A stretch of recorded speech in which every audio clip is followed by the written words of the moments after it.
ಆಚರಣೆ ಮಾಡ್ತಾ ಇದ್ರು. ಆದ್ರೆ ನಿಮ್ಮ ಆಗಮನಕ್ಕೆ ತಡೆ ಹೊಡಿದ್ದಾರೆ. ಸರ್, ನನಗೆ ಇದು ಯಾವ್ದೋ ರಾಜಕಾರಣಿಗಳು ಮಾಡಿರ್ತಕ್ಕಂಥದ್ದು ಮತ್ತು ಸರ್ಕಾರ ಮಾಡಿರೋ ಆದೇಶ ಅಂತ ಅಥವಾ ಸರ್ಕಾರ ಹಿಂದೆ ನಿಂತ್ಕೊಂಡು ಮಾಡಿರ್ತಕ್ಕಂಥ ಕುತಂತ್ರ.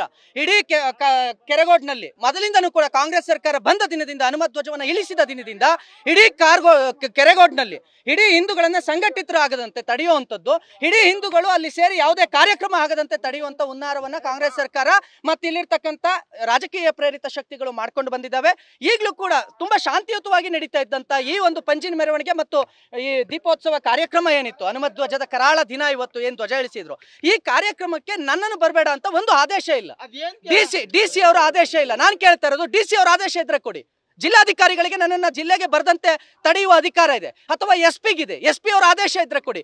ಯಾವುದು ಇಲ್ಲದೆ ಓರಲ್ ಆಗಿ ನೀವು ಬರಬೇಡಿ ಅಂತ ಹೇಳೋದು ಇದು ಒಬ್ಬ ಇಲಾಖೆ ಅಧಿಕಾರಿ ಹೇಳುವಂತ ಮಾತಲ್ಲ, ಅಥವಾ ಯಾವುದೋ ಸರ್ಕಾರ ನಂಗೆ ನಿರ್ಬಂಧ ಮಾಡ್ಲಿಕ್ಕೆ ಆಗಲ್ಲ.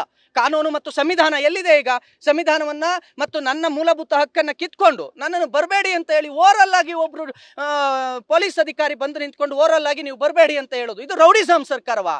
ಅವ್ರು ಹೇಳ್ತಾ ಇದ್ದಿದ್ದು ಹಾಗೆ ಇತ್ತು ರೀ. ಅವ್ರು ಹೇಳ್ತಾ ಇದ್ದಿದ್ದು ಹೆಂಗಿತ್ತು ಅಂದ್ರೆ, ನೀವು ಬರಬೇಡಿ, ನಿಮ್ಮನ್ನು ಬರಕ್ ಬಿಡಲ್ಲ ಸರ್, ಆದೇಶ ಕೊಡಿ. ಅದ್ ನನ್ನ ಹತ್ರ ಇಲ್ಲ, ನಾನು ಓರಲ್ ಆಗಿ ಹೇಳ್ತೀನಿ, ಅದೇ ಆದೇಶ. ಇದೇನು ತುಗ್ಲಕ್ ಸರ್ಕಾರದಲ್ಲಿ ನಡೀತಾ ಇರ್ತಕ್ಕಂಥ ರೌಡಿಸಮ್ಮ. ಈ ಪೊಲೀಸ್ನವರೇ ಒಂದು ರೀತಿ ನಮ್ಮ ಮೇಲೆ ರೌಡಿಸಮ್ ಮಾಡೋ ರೀತಿಯಲ್ಲಿ ಆಗೋಗಿದ್ದಾರೆ.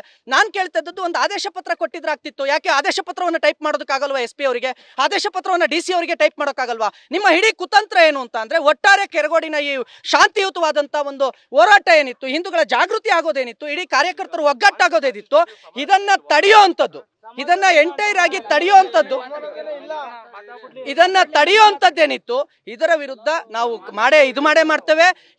ನಾನು ಈಗ ಯಾಕೆ ಹಿಂದೆ ಸರಿದಿದ್ದೇನೆ ಅಂತ ಅಂದ್ರೆ, ಇಡೀ ಕಾರ್ಯಕರ್ತರು ಭಾವೋದ್ವೇಗಕ್ಕೊಳಗಾಗ್ತಾರೆ, ಮತ್ತೆ ಅವರನ್ನು ಅರೆಸ್ಟ್ ಮಾಡೋದು, ಕೇಸುಗಳನ್ನು ಹಾಕುವಂಥದ್ದು. ಈ ಸರ್ಕಾರದ ಅಡಿಯಲ್ಲಿ ನಮ್ಮ ಹಿಂದೂ ಕಾರ್ಯಕರ್ತರು ಮತ್ತೆ ಕೇಸ್ ಹಾಕೊಂಡು ಈ ಸರ್ಕಾರದಲ್ಲಿ ಮತ್ತೆ ಬಂಧನವಾಗಬಾರದು ಅನ್ನೋ ಕಾರಣಕ್ಕೆ ಮತ್ತು ಈ ಇಡೀ ಕಾರ್ಯಕ್ರಮ ಶಾಂತಿಯುತವಾಗಿ ನಡೀಲಿ ಅಂತ ಆಯೋಜಕರು ನೀವು ಬನ್ನಿ ಅಂತಾನೆ ಅಂದ್ರು. ಆದ್ರೆ ಬೇಡ, ಆಯೋಜಕರಿಗೂ ಆಸೆ ಇದೆ.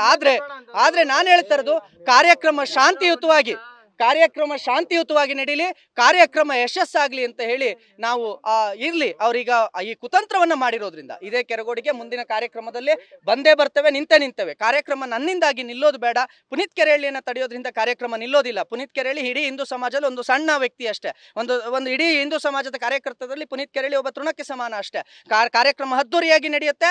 ಆ ಕಾರ್ಯಕ್ರಮವನ್ನು ತಡೆಯೋದಕ್ಕೆ ಯಾರಿಂದನೂ ಸಾಧ್ಯ ಇಲ್ಲ. ನನ್ನನ್ನು ನೀವು ವೈಯಕ್ತಿಕವಾಗಿ ತಡಿತೀರಿ ಅನ್ನೋದಾದ್ರೆ, ಅದಕ್ಕೆ ನಿಮ್ಮ ಕಾಂಗ್ರೆಸ್ ಸರ್ಕಾರಕ್ಕಿರ್ತಕ್ಕಂಥ ಭಯ ನನಗೆ ಇಷ್ಟವಾಯ್ತು. ಆ ಭಯ ಇಷ್ಟವಾಯ್ತು ಸರ್ಕಾರಕ್ಕೆ, ಮತ್ತು ಇದಕ್ಕಿರ್ತಕ್ಕಂಥ ಭಯ ನನಗೆ ಭಯ ಇಷ್ಟ ಆಯ್ತು.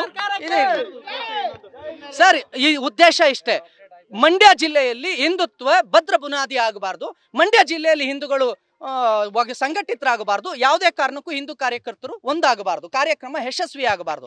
ಕೆರಗೋಡ್ನಲ್ಲಿ ತುಂಬಾ ಹನುಮತ್ ಧ್ವಜ ಸಮಿತಿಯ ಎಲ್ಲ ಕಾರ್ಯಕರ್ತರು, ಹಿಂದೂ ಜಾಗರಣ ವೇದಿಕೆ ಎಲ್ಲ ಕಾರ್ಯಕರ್ತರು, ಸಂಘ ಪರಿವಾರದ ಕಾರ್ಯಕರ್ತರು, ಇಡೀ ಹನುಮತ್ ಧ್ವಜ ಸಮಿತಿಯ ಕಾರ್ಯಕರ್ತರು ಬಹಳ ಉತ್ಸಾಹದಿಂದ ಇವತ್ತೊಂದು ಕಾರ್ಯಕ್ರಮ ಮಾಡಕ್ ಹೋಗ್ತಿರಲ್ಲ, ನಾವು ತಡಿತೀವಿ ಅಂತ, ನಾವು ಅದನ್ನ ನಿಲ್ಲಿಸ್ತೀವಿ ಆ ಕಾರ್ಯಕ್ರಮವನ್ನ ಅಂತ, ನಿಮ್ಮ ಕಾರ್ಯಕ್ರಮವನ್ನ ಹತ್ತಿಕ್ತೇವೆ ಅಂತ ರೌಡಿ ಶೀಟ್ರುಗಳು ಮಾಡಿದ್ರಿ. ಇಡೀ ಹನುಮತ್ ಧ್ವಜ ಸಮಿತಿಯ ಕಾರ್ಯಕರ್ತರ ಮೇಲೆ ರೌಡಿ ಶೀಟ್ರು ಮಾಡಿದ್ರಿ, ಅವ್ರನ್ನ ಜೈಲಿಗೆ ಹಾಕಿದ್ರಿ, ಲಾಠಿ ಹೇಟನ್ನ ಕೊಟ್ರಿ. ಆ ಲಾಠಿ ಹೇಟ್ಗಳು ಇನ್ನೂ ಮಾಸಿಲ್ಲ, ಅನೇಕರಿಗೆ ಇನ್ನೂ ಮಾಸಿಲ್ಲ. ಆದ್ರೂ ಕೂಡ ಎದೆ ತಟ್ಟಿ ನಾವು ಕಾರ್ಯಕ್ರಮವನ್ನ ಮಾಡ್ತೀವಿ ಅಂತ ಬಂದು ಹಿಂದೂ ಕಾರ್ಯಕರ್ತರು ನಿಂತಿದ್ದಾರಲ್ಲ, ಆ ಕಾರ್ಯಕ್ರಮವನ್ನು ತಡೆಯುವ ಶಕ್ತಿ ಮತ್ತು ದುಷ್ಟ ಶಕ್ತಿಗಳನ್ನ ಮಾಡಿಕೊಂಡು ಇವತ್ತು ಕಾರ್ಯಕ್ರಮ ತಡೆಯುವಂತ ಹುನ್ನಾರವನ್ನು ಮಾಡಿದ್ದಾರೆ. ಆದ್ರೆ ಅದು ಸಾಧ್ಯ ಇಲ್ಲ. ಕಾರ್ಯಕ್ರಮ ಯಶಸ್ವಿ ಆಗುತ್ತೆ.